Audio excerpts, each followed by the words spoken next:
জটিল সংখ্যার খুবই গুরুত্বপূর্ণ একটি অঙ্ক। Root x equal to 1 plus i হলে দেখাতে বলছে যে এত সমান 0। মানে জটিল সংখ্যার বা কাল্পনিক অংশের আই স্কোয়ার সমান আমরা কি জানি? -1। এইটুকু দিয়ে আমরা এই অঙ্কটা সলভ করার চেষ্টা করব। এটা দেওয়া আছে। এখান থেকে আমরা এক্স এর একটা মান বের করবো আর কি। আমার ডান পাশে বেশিরভাগই এক্স আছে। আমি যদি দুই পাশে রুট যেহেতু আছে, যদি বর্গ করি, উভয় পক্ষকে বর্গ যদি করি,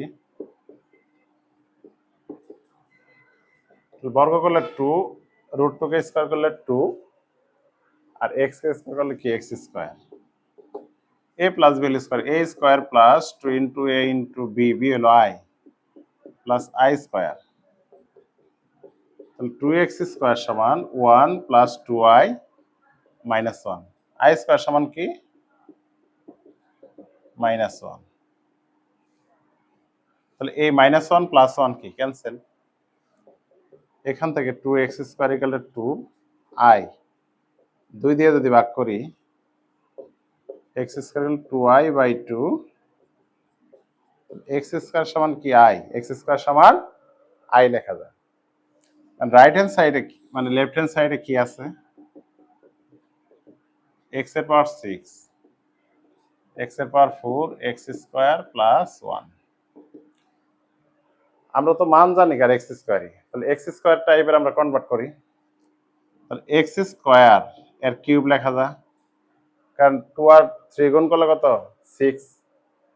একইভাবে x স্কয়ার এর স্কয়ার মানে 2 2 গুণ করলে 4, এরপর হলো কি x স্কয়ার প্লাস 1। তাহলে x স্কয়ার সমান কি i, i এর কিউব, আর এটা হলো i স্কয়ার,